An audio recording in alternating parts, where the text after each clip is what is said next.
Welcome, everyone, to episode 96 of Just Joshing. I am your host, Joshua Penteleresco. I write stuff and podcast too. I'm just going to get right into it. I'm going to talk about my 100th episode after the rest of this conversation. Liana Kerzner part 2, starting with first-person shooters and going from there. I'll end up going back to shooters. I prefer actually the campaigns over actually playing multiplayer. Not just because I do as well. I find multiplayer somewhat repetitive. That, and also I suck. And so I've seen this on this. Yeah. I've seen this with you play these guys. This is all they do, and I don't mind getting my butt kicked. But sometimes these people send notes, and you're like, really? Okay. See, that's a cultural thing that I don't enjoy. Yeah. Other people do. It's the same thing like trash talking in basketball. Absolutely. And that is something where I think that we could do a little better in terms of setting expectations for the experience before somebody starts the match. So if you don't want people to have the option of doing that, you can disable notes before you even start. I think the big thing like those games have to work on is the difference between casual and experienced. Because casual players like me, I don't mind getting my butt kicked. I'm not here to be good. Yeah. But I've established this for myself. And there's a lot of players like me. Like, we're here to have some fun. We'll have some fun. And, yeah. and that's it. And that's all we want. And then there's other players who do it really, really well. And that, again, it's a different experience and a different goal for them. And I understand that. All right, there are games I have played competitively before. I get that. But again, for some people, the game is always going to be a game. And for some people... I'm a terrible competitive player. I will say it right now because I am always studying games. So I'll be like... I remember playing Battlefield. Battlefield 3. Okay. It was in a demo. And that game was gorgeous. Like, just visually gorgeous. Yes. And I was like, whoa! Look at that! Boom, headshot. You know, I was down. Yeah, And I did it like 2 or 3 times that way. And I was just so much pretties. I kept getting shot. And you can't look at the pretties from behind cover. And I was just sort of like, man, I'm too much of, you know... I'm too much of to use a Vampire the Masquerade term, toreador, to play these, you know, multiplayer shooters. I'm too interested in the shinies. See, I had a theory about you. I guess I shot that. I figured you'd be actually an amazing trash talker. I could somehow see it with you if you were really... You know what? I don't. I could. I don't like to be in that headspace all the time. No. I get you. I somehow see, like, if I played you like a one-on-one game of something, I could see you if you won. You'd give me a little comment, like nothing big, but just kind of like, you got me, right? I got into a lot of trouble doing that because that's not my role in the community anymore. No, I have to be aware that.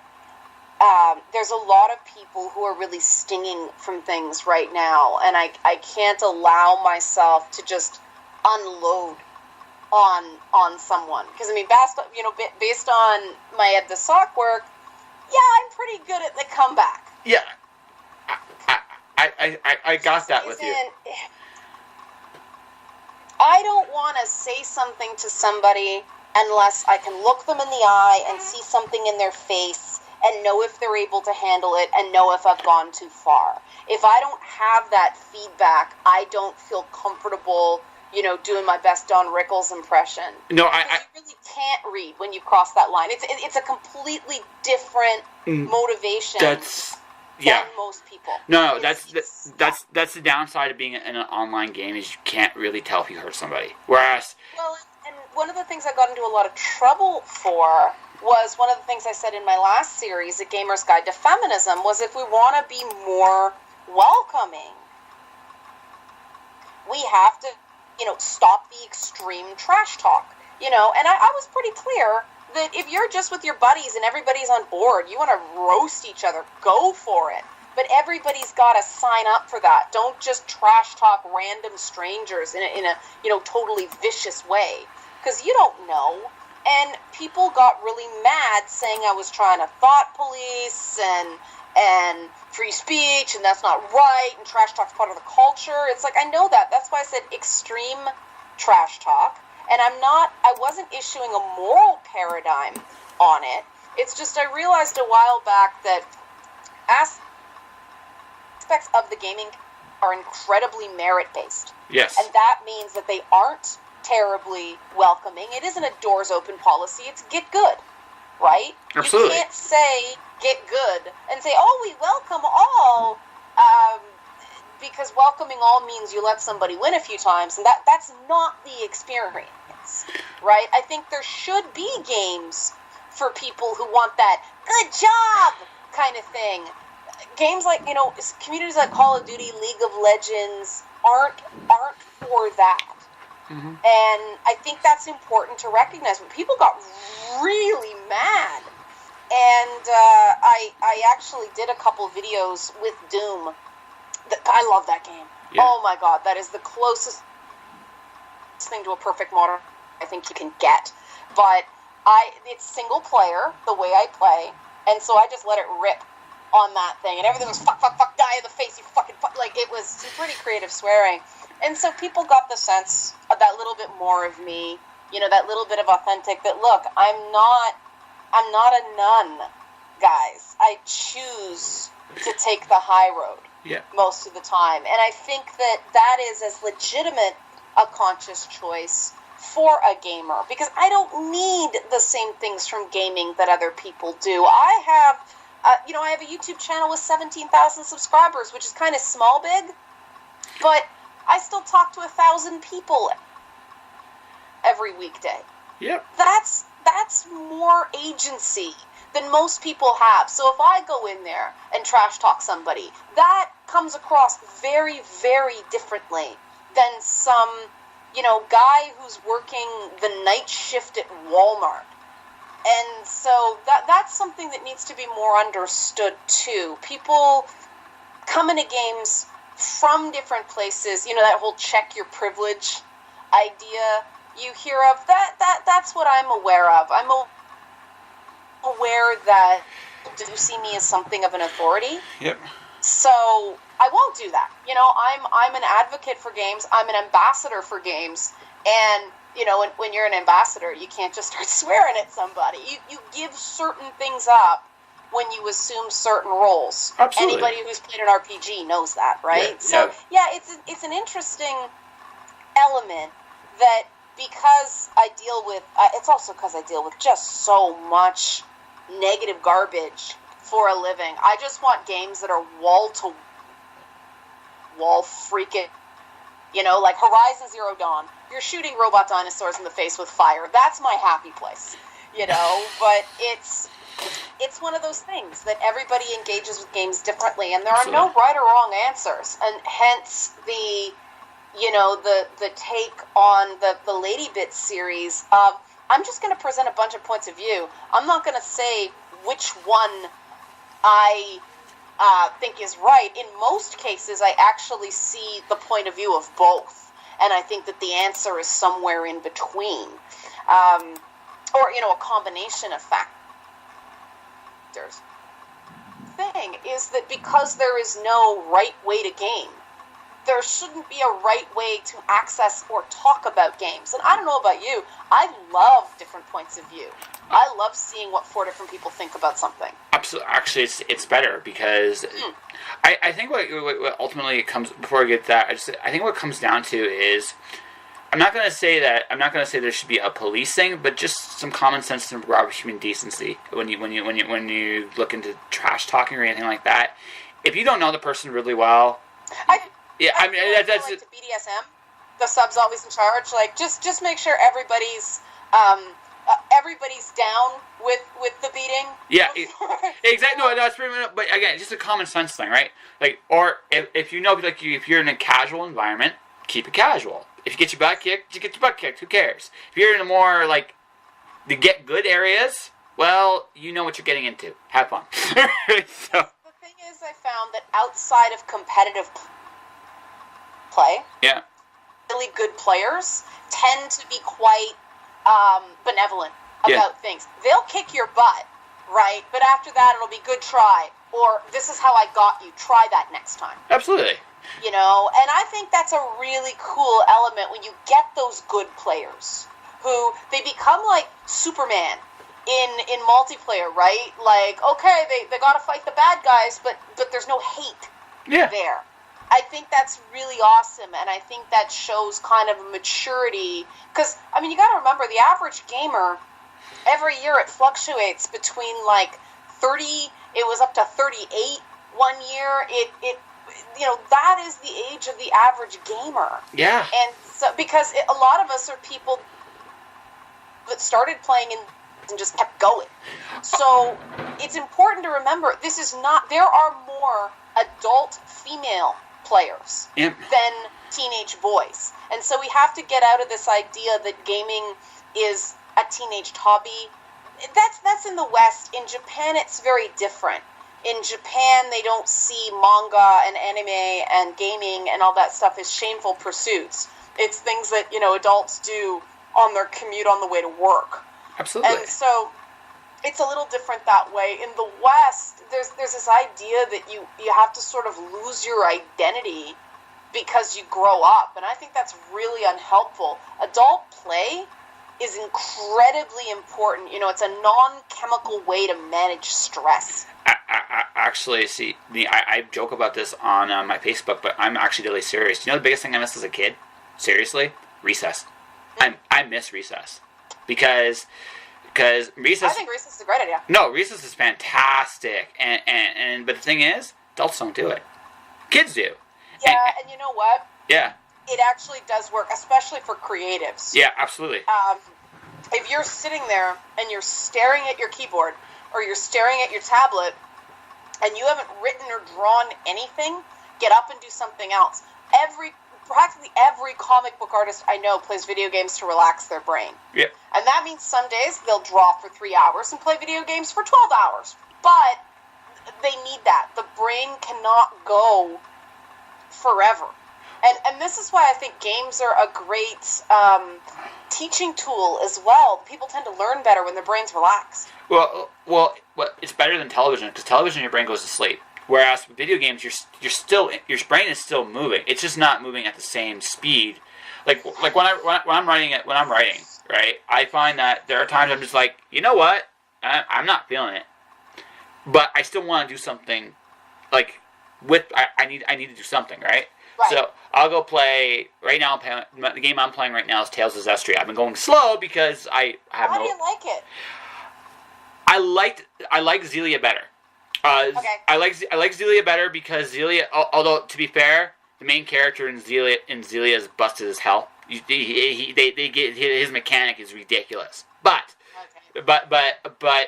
in terms of gameplay, like just the overall battle system gameplay, I like the story in Zestria. I think the story is actually really neat. They rushed it in a couple spots. But the overall idea I really enjoy. I love the world. The world's really cool. There's so many secrets and extra things you can do in this game, and that's great. The battle system's a little limiting. Whereas the previous game, the battle system was really diverse in the sense that you could forget the busted character for just for a second. All the characters were really well. They played differently. They felt like intrinsically different. They each had their challenges. They each had their strengths, right? And when you beat the game, I'm sure this is sure going to be true when I beat this game eventually, probably in about 3 months at the rate I'm going. But when I beat the game, there's going to be the extra content will open up. There'll be a lot of really cool moments. You know what I mean? And because I love the Tales games. I love it because for me personally, once upon a time, I was an excellent fighting game player. I was at a championship caliber level in Street Fighter. I fought champions. Who was your main? It depended on the game. But the early ones, Vega. I was really, really good with Vega. Sweet. Yeah, my cousin was a Northwest Michigan champion, but I also got to fight the Caribbean champion when I was in Windsor, Ontario. We used to spar on a regular basis. He was I permanent scars on my left thumb from that game. Yes. Because I used to blister doing that diagonal sweep. Yes. Yeah. No, it's really. So who was your character? I tended to main because I like monsters. Yeah. I played Blanca a lot. He was interesting. I called him a tier 2 because here's my take on it. Tier 1 characters are characters that are really easy for anyone to kind of pick up on. They have their strengths and their weaknesses, but by and large, they're generally really good. They don't have any real major weaknesses. And again, as a beginner or even as a master, you can appreciate the aesthetics of those characters. Ryu's like that. Guile actually is very underrated, but he's very good like that. Chun-Li's really good. I think Guile was the other one I ended up playing a lot because he actually did take some skill to. He took some skill to master, but he was dangerous. Slower. Yeah. Oh yeah. Yeah. He was super dangerous. Vega, Blanca, and then Bison are what I call tier 2 characters. They are really strong characters. However, beginners can't use them because a beginner will.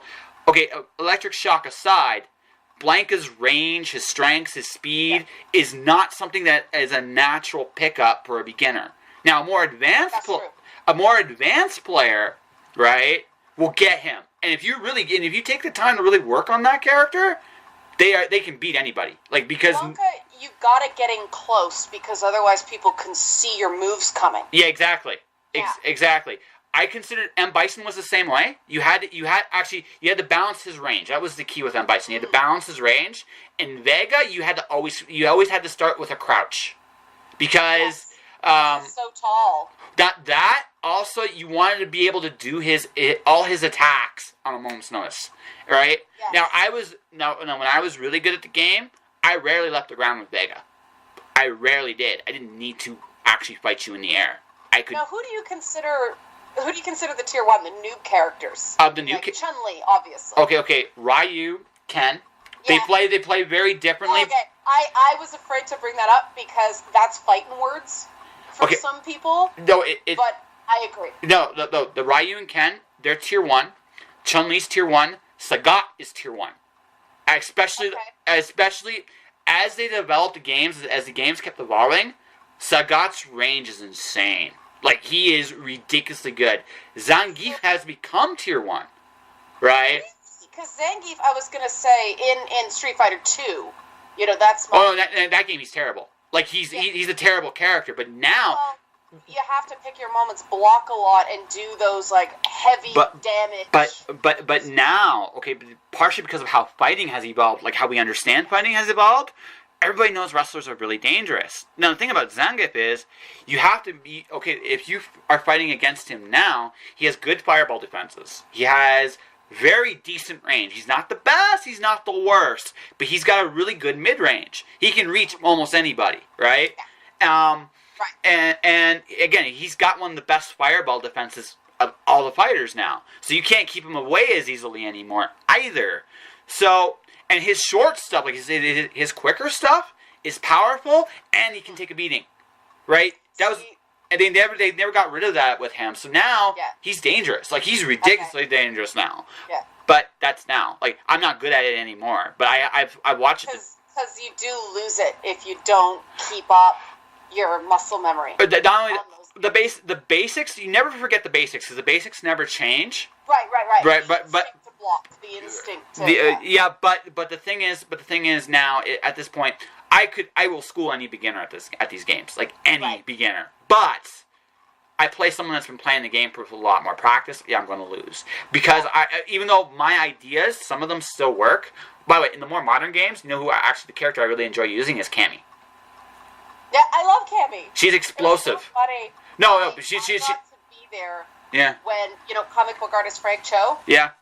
When he was exposed to Cammy. Yeah, oh my god. And we were hanging out with the Udon guys who do the Street Fighter comics. Yes. And they started playing, and I'm like, wow, you guys are hardcore. You've been drawing Street Fighter characters all day, and now you want to come back and play Street Fighter. And Frank was like, what's this? And I said, it's Street Fighter. And they said, what do you want to play? I said, load up Cammy versus Cammy. for Frank. And of course, he was an instant fan because if you know anything about Frank, he is a connoisseur of the female posterior. Yes, he is. And it was very funny because you just don't go, "What's this?" And it was great because it wasn't lascivious. Yeah, no. It wasn't like, "Oh yeah," it was what is this strange and magical thing that is on this television I know. screen? Oh God, that'd be amazing to watch that. But you really get the measure of a person in those moments. yeah, absolutely. Because, when they're not watching what they're doing, when they're kind of having a reaction, you really see who a person is, and it was a really cool moment. But, I mean, Cammie's one of those characters that now, right? Some people will say, "Oh, she's so objectifying." Yeah. The whole thing is her... The funny thing is, the era that Street Fighter kind of was spawned in, that thong workout outfit was the norm. Yes. Also on the same token, I mean, if you watch things with comic books, I mean, this was 1990s comic era. That was. But that was part of early third wave feminism, where it was this combination of this very aggressive superwoman sexuality. Yeah. Of look, no touch, I have mace in my purse, and also, well, it's going to end up there anyway. Yep. So, I might as well just start there.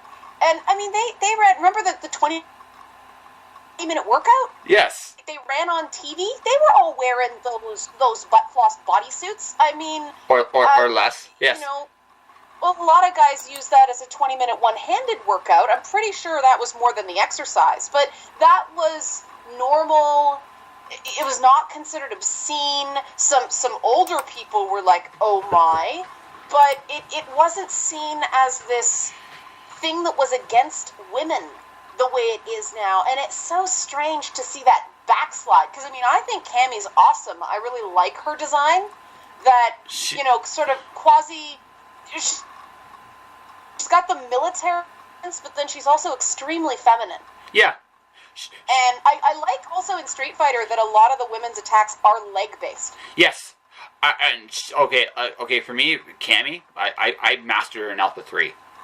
I got to the point where I really played with her, and I'm like, holy crap, is she good? I think that's the other thing people don't realize about the popularity of the character. She's actually a lot of fun to play. But no, again, if she's not tier 1 anymore, she's close. Like, she does everything well. Like, she's quick. Yeah. She's not necessarily... Her weakness is she's not the strongest attacker. But she hits you so much.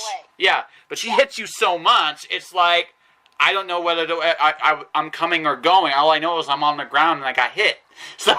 It's funny, because that's why I started playing as Guile more often in Street Fighter 2, because my sister would always pick Chun-Li, and she'd just do that head stomp over and over and over again, because it's a really easy move to do, and it's really hard to block. Yes. But Guile had that switch kick, right? Yeah, the flash kick. Stop in its tracks, and that's why I learned to play him, and I like the Sonic Boom. Also, and I like this music. His music goes with everything. Yeah. His music goes with everything. But honestly, the thing is about him, in the very first Street Fighter 2, he was too good. Like, he legit was too good. He could have been. He was actually better. He was actually a boss character disguised as a regular character. So if you just wanted to beat the game really easy, use him, because he was that good. He just would smack. That's true. In campaign, he was one of the easiest to get through. He didn't have clear weaknesses against certain characters. Well, the thing is, like, even today, he's changed the least. There's a reason. He's so solid. Yeah. It's funny. I remember all of God. It's been decades since I played Street Fighter. Like this, but it's still because it's on a physical level. It's muscle memory. Oh, absolutely. Right? Absolutely. Like, and if you were really good, like, I was really good at that game, to the point that a friend of mine will never play me a fighting game. Oh, I'll tell you the story. You'll laugh at this. So it's Soul Calibur, but this has to do with this. See, that's my game. Okay, so I fighting game mechanics for most games are the same. Ultimately, there's differences in terms of the more advanced. Okay, but we just jumped from a 2D fighter to a 3D fighter. Very different mechanics. Okay, but not the actual basics of striking, blocking, like the basic stuff. You have a strafe. Yeah. In 3D, Mortal Kombat did not make a good 3D fighter. It's an amazing 2D fighter. Yeah, but I gotta tell you this story because you will crack up. So my buddy and me, I never played Soul Calibur 2 before. First time I ever played Soul Calibur 2, and so we were playing on I think it was, I want to say the GameCube, but it might have been the PS2. I don't know which. So he plays and he beats me the first couple times. So I've never played the game, right? So he decides that he wants to make a bet with me. I'm like, oh, and so I listened. He goes, let's play for money. I'm like, okay. Always a bad idea. Yeah, no. This gets better. So I go to him. I will do this under one condition. I get 10 matches. Okay. Because to get the rust off. Well, no, mostly just to figure out the mechanics of the game. Right.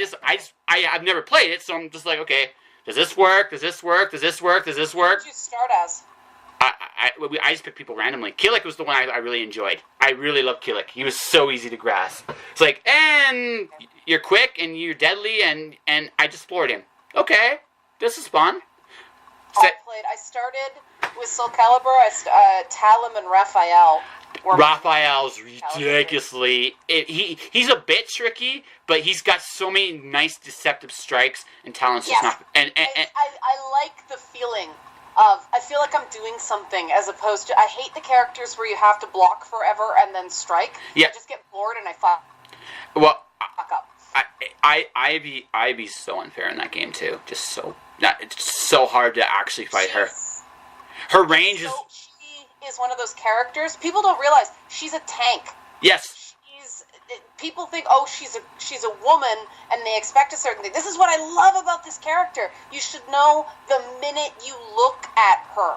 Well, she is a tank character. She has range and she has power, but she is very difficult to play well. Well, she's difficult to play well, but if you play against somebody that knows how to play her well, she is a pain in the ass to fight. Because she's got two stances. Not only has she got two stances, there's no weakness. She's great up close. She's great from it. The weakness is the speed. Yeah. She is a slower character, and you have to keep that in mind. Yeah, but she's not slow. She's not as slow as what's the guy's name with the big sword? There's two. Nightmare? Yeah, there's him and the other one. There's two of them. Or Astaroth. Yeah, both of them. But she's in the same class as those two. Yeah, but she's just a little quicker than they are. She is actually a little faster. So you don't have the luck. Combos are so tough too, though. No. She'd be what I would call a tier 2 character. For a good player, amazing. Keelik's a tier 1, really easy to pick up. Yeah, but like I said. So after I played the 10 matches, needless to say, I walked out with 2 games. That was because and we picked random characters too. It was completely random. So it didn't matter what he picked. I stomped him, and now he won't play. And then we played. I got into his head. So any fighting game we play now, I just beat him. Doesn't matter. Oh, because he's psyched out. Yeah, totally. Like we played. The most recent one I tried was the Persona 4 fighting game. Very fun, by the way. And that is fun. Yeah, I enjoyed that. Yeah, no, it's a very good intuitive system. Like it's a very good intuitive system. Is it my favorite fighter? No, but is it a fun fighter? Absolutely. And I give them credit for incorporating a character, incorporating Teddy. Yes. Essentially a ball. Yes. I really give the Persona developers credit. Like, that franchise, yes, they do a lot of really interesting things with them. And the Japanese have an approach to IP that the West should take some notes on, right? Because they get a cast of characters, and it isn't, oh, God of War is a third-person melee action-adventure game. They go, Persona is a characters and a world. Yes. And we can do, they do the same thing with the Nintendo branded characters too. It's like they're actors. Yeah. And so you can take that same actor and put them in a fighting game, put them in an RPG, put them playing beach volleyball. Super. You know? I will. And I'll give my friend. Oh, sorry. Go ahead. I'll give my friend this because when you mentioned that, he does still beat me in Super Smash Brothers all the time. Oh, I suck at Smash. So do I. Because you know why? We're more traditional fighting game players. Because they're so exploity. You know, no, it is exploity. But the thing is, it's simpler. It's too we're used. Okay, as a fighting game player, I'm used to more intricate movements. I just am.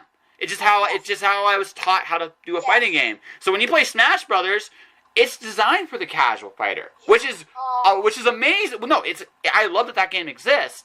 Yeah. And don't get me wrong, people that are really good at that game are really good fighting game players. They really are. It's just for me and you. What? Sorry. My main is Kirby in that game. Yes, he is. Because of all his little cute forms. I do not make any attempt to get good at that game, partially because I only play that game with kids and they like to win. Yep. So it's good that I suck, because it's the one game kids can, beat me fair and square at. So that's almost better to not be good at that game, because then they know I'm good at everything else and they beat me and it's like the greatest day of their lives. Exactly. So I mean, but going back to characters actually not actors, Muppets. And I always think the Muppets when I think but guys like Mario, and I think of Link or That's fair. That's apt. They're mascots. Exactly. Exactly. And Japanese have it down, the Persona 4 characters are mascots. Absolutely. They totally are. And I'm sure the Persona 5, whenever I finally get a PS4 and start playing that. That's on my list too, man. I'm looking forward to that. Yeah. That and Nier Automata. Those are my next two games. I saw that. I wasn't sure if I was going to pick that one up or not. Let me know how that goes. It's been compared to Bayonetta, which what made me interested in it, because, for somebody like you who likes fighting games, it has the combo, Bayonetta has the combo experience of a fighting game in a single player experience, which is why and the games are just beautiful. There's so much sensory overload, but there's so much going on, and the story really informs why they develop that character that way. And so when I saw Nier, the more I hear about, it's classified as a quote-unquote lewd game, but I think that doesn't do it justice. I think there's more going on with that game. Yes. And I like games like that sort of use female sexuality as something of a weapon, because, it is. And that's why society likes to keep it under wraps, because it is a power center. Yes. And if you can own it and embrace it in a healthy way and not let people make you feel so bad about it, look out. So, I mean, and that's, that's going to be another element of Lady Bits, is that's going to be one of the points of view that I take on. It's funny, because it's going to be half sort of debate club, half improv acting, in that I'm actually going to have to assume characters, because otherwise it's going to be too difficult to tell the points of view apart. I can't wait. It's going to be a lot of fun. Yeah. I'm going to be able to combine a lot of skills I have but have never been able to use in the same place before. Mm-hmm. And I came up with this partially because I am a cosplayer, but also because, remember that you said getting into things fast. Yes. Well, gaming and my fighting games that we've just talked about really inform this, in that when you look at a fighting game character, if they're well designed, absolutely, it gives you some idea of how to play that character. You're not going to try to be fast with a big, tall, muscular, heavily armed character. Absolutely. Those designs tell you what you're supposed to do with them. Yeah. And so it's going to be the same thing with the series, in the various costumes. Yep. And to indicate a specific point of view, so it can be very quick dialogue back and forth. So I'm going to have to shoot all one side of the conversation and then all the other side of the conversation, like Nutty Professor style. But it'll cut back and forth, and there can actually be a rapid-fire debate that's entertaining for the audience, right, but doesn't, you're not presenting the entire viewpoint on one and then the entire viewpoint on another. You can go case by case. Do you know what you could actually do as a fun thing? If the money was there, you could actually almost do a Killer Instinct style combo as you make your points, like on the screen. That'd be hilarious. Yeah, I mean, obviously, I have a whole wish list of things. Yeah, absolutely, absolutely. Yeah. But I'm just saying that just thinking about how like just this analogy, right? Just like that would be a really cool way of doing it. But yeah, and that's one of those things that could be done for one show and possibly not another. I mean, every show has got to stand alone for people, and this is what I learned with Gamer's Guide to Feminism. That one kind of built in. Is that interference coming on my end? No, that is somebody deciding to do the lawn right now. Oh, that's a lawnmower. Oh. Yeah, it's a lawnmower. Or a weed whacker. I'm not sure. Yeah. So. Yeah. So, like, basically, I learned from Gamer's Guide to Feminism that people pick up this series halfway through. And so every episode needs to be self-contained.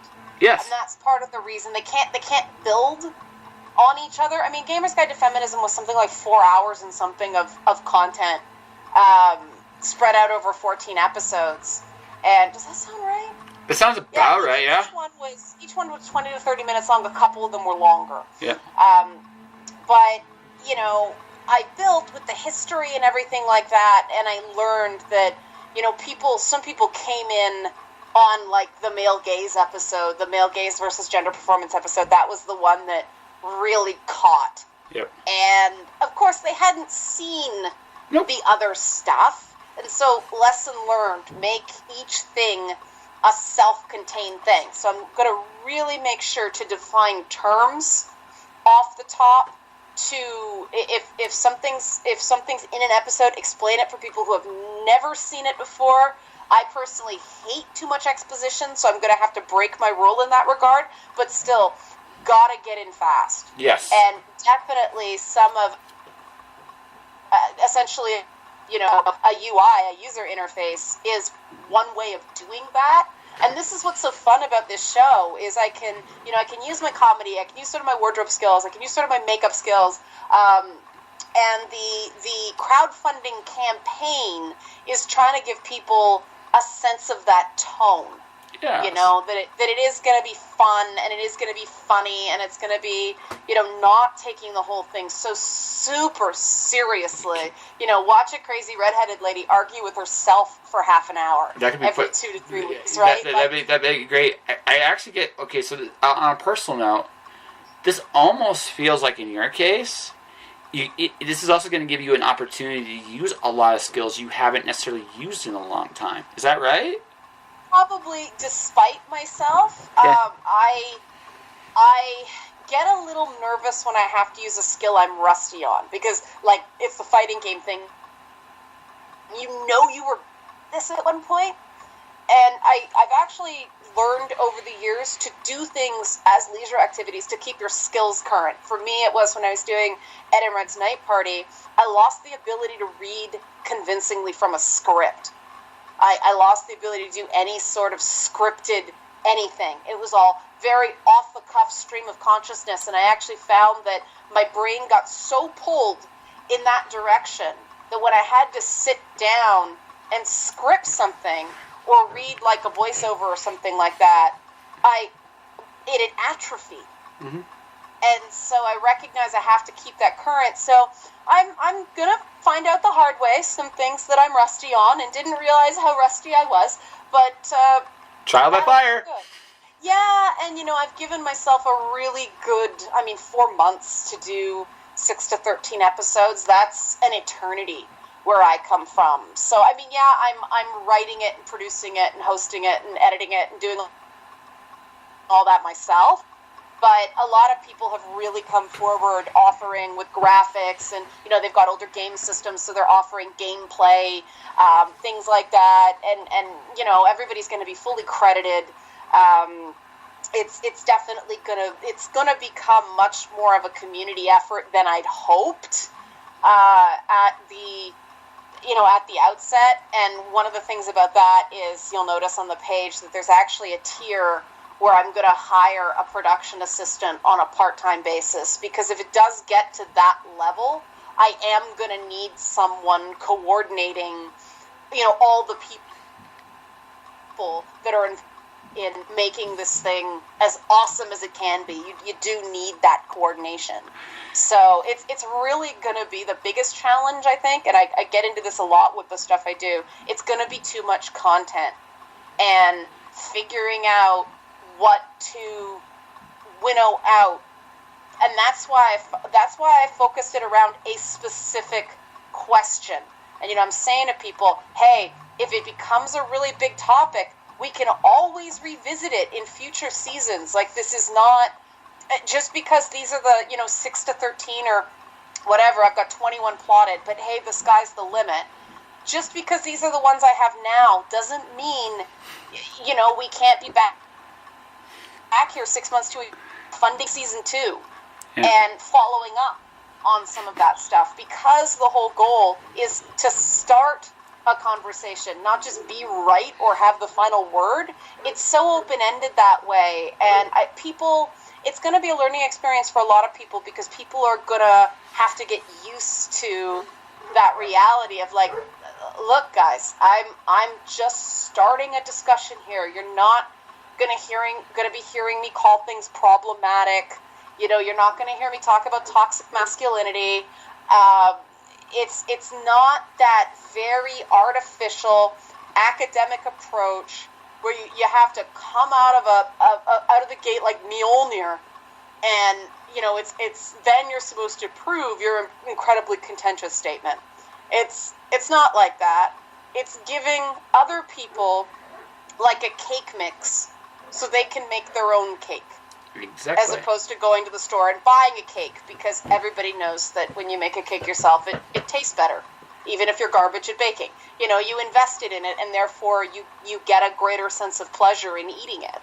Mm-hmm. So, yeah, I mean, it's going to be a lot of fun. It's going to be challenges, but the nice thing is, I've already done one series for this audience, so pushing myself on the second one. I'm one of those people that work best when I'm mildly to extremely uncomfortable.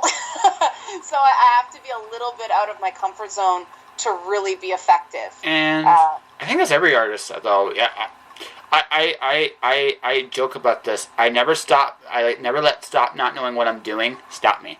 I do know people, though, they're very, very good at a very narrow list of things, and they step out of that at all, and it doesn't work. Yeah. But they're really awesome at that one thing, so there's no reason not to keep doing it. They specialize. I'm very much not like that. I'm just way too much of a I want to read all the things type. You're a problem solver, is what you are, and you're like this. How do I get this? I got to do this. I'm not sure how to do that. Now I'll figure it out, and that's great, though. Yeah, and the interest is in, I don't know how to do this. Yes. Let's learn. Yeah. And that's, if I can do anything with this series, it is sending a message to other women, not just in video games, but, a lot of the lack of female representation in the actual creative, like, high level, whether it be writing, whether it be producing, directing, all that stuff. It's that, fear of the bench, I think. And if I can do anything, it's like, look, I'm going to get real good at making mistakes. I'm going to get real good at picking myself up and doing it again. And I think we're really lacking female role models that have had that. I'm moving into Act 3 career-wise right now. So I think it's important for people to see that instead of somebody, these supermodels that they're amazing, but they're doing one thing their whole life, as opposed to somebody like, who is it, Jacqueline Smith, mm-hmm. that made way more money off her clothing line than she ever did as an actress. Like, I like stuff like that. The skincare line I buy is made by a woman who was an actress. She played one of the villains on Power Rangers. Yeah.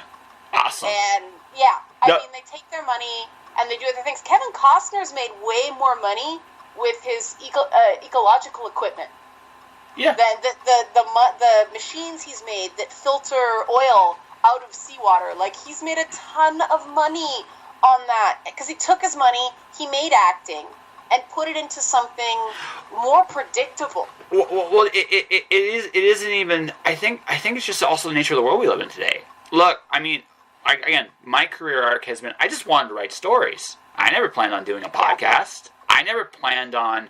I accidentally became a publicist last year. Like, yeah. I didn't plan that. But right.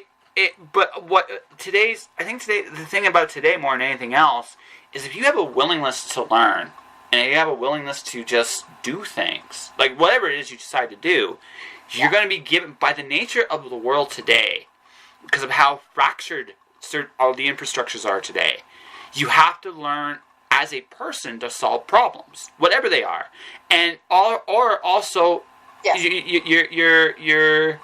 your skills just lead you into other things. Now, I think everybody goes in different directions based on how things work out. But like Kevin Costner going into ecological equipment, that's a really cool thing. Maybe an interest he developed somewhere along the way to just led somewhere, right? Or like Gina Davis, she's a world-class archer. Most people don't know that. She's a world-class archer, and she's a badass world-class archer.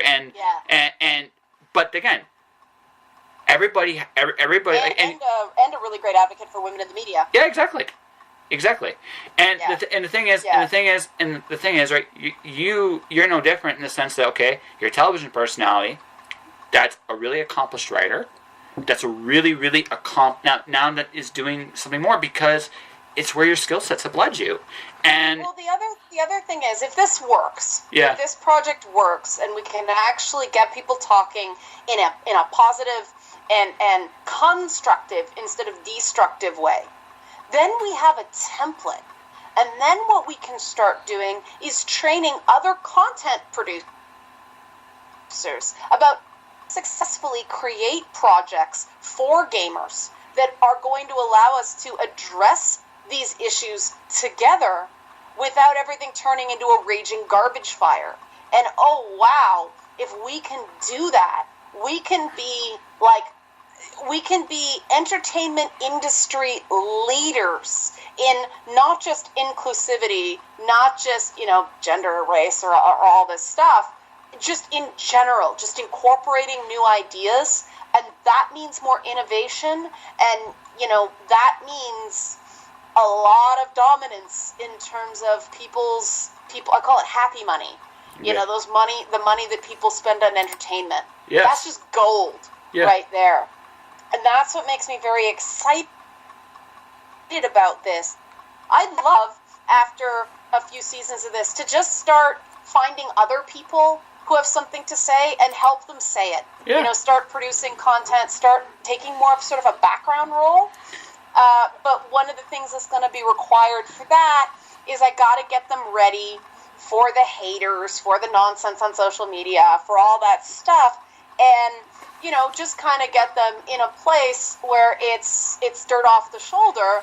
It sort of rolls off them, or I say more accurately, just kind of goes through them. That's a huge part of it. And the only way to really know that I'm ready to do that is to actually do something that creates positivity. Because no one's been able to do that before. It's all been histrionics and fighting and trolling and a lot of nastiness. Yeah. So, it's a big swing. It's a big risk, but I think it's a risk worth taking. And I wish you the best of luck. So, for the purposes of the podcast, we'll wrap, how do we call it here for the interview? Why don't we... All right. Sounds good. Yeah, because I noticed, like I said, when I first met you, I was really worried we wouldn't talk much. I have never had that worry ever since. But and I mean in a nice way. You are very, very amazing. But to conclude this, what's your project, and how can people find you? The project is Lady Bits by Liana Kerzner. I called it that extended title because if you just Google Lady Bits, you get a lot of... Yes. But it is on Kickstarter right now. The Kickstarter closes June 1st. It will be funded. We are planning on launching in the fall. It will be on YouTube, if not other platforms. That is to be determined. It is the first extended show in the FU network, which is the Ed the Sock-led project to bring sort of, alternative entertaining media into Canada. And it can be found right now on Kickstarter. You just go into Kickstarter and search Lady Bits by Liana Kerzner, or just Lady Bits, it'll come up. You won't get the porn there. But it's also my YouTube channel. I am Liana K on YouTube. I am Red Liana K on Twitter.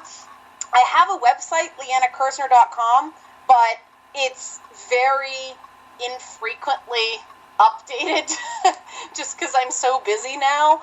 But yeah, Twitter I do respond. Facebook group I do respond slower because Facebook messages are longer.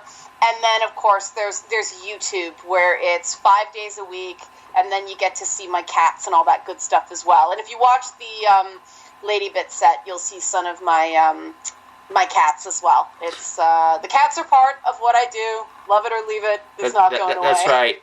She makes them dance for money, or else. Or some. No, kidding. Well, Momo's the executive producer. Oh, okay. Of Lady Bits. He is the feline overlord. Oh, he's your feline overlord now. It's official. He is the feline overlord. He has thrown off the puppyarchy and is a proud practitioner of felinism. Okay. Awesome. And that was Liana Kerzner. I want to thank her very much for doing the show. You should check out her Kickstarter for Lady Bits by Liana Kerzner, and make sure it's by Liana Kerzner, or else you will find porn. But I think you probably know that.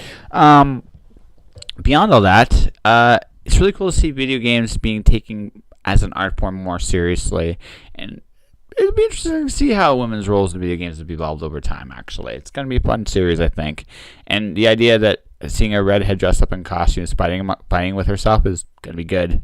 And Momo will probably dance for money. So, seems like a lot of fun. And that will do it. It's time to announce my last guest for the 100th episode of Just Joshing, which will be live at Owl's Nest Books, May 24th, 7 p.m. She's been on here before. Episode 65, for a long time, was my most popular episode. And it's one of the reasons why I wanted to have her back. The other reason being is she's really gifted. I'm always in awe of her, maybe even just a touch intimidated, because, again, sharp wit, incredible singer, and just a really talented human being, and by and large, a very sweet person. So, ladies and gentlemen, the one, the only Vanessa Cardue, who's about to release her next album, Patience, this fall. She actually has a date, she has a plan, and it's gonna rock. And that will do it for this episode of Just Joshing. If you want to support this podcast, you can do so a number of different ways. You can subscribe to the podcast. You can do so a number of different ways, through Podomatic or through iTunes, which is where the show is available. You can also follow my YouTube channel at Joshua Pentelarasco, or you can buy my books, The Watcher or The Wandering God, at CurseofMirrowBooks.com, or Amazon.com.ca, or any other place where you can get books electronically. You can find my book, leave a review, let people know how awesome or not awesome it is. Beyond all that, folks, stay inspired. Don't do anything I wouldn't do, or at least don't get caught. All right. Next week, an old guest returns, and she's bringing along a friend. Anyways, till then, have a good one, guys. Josh.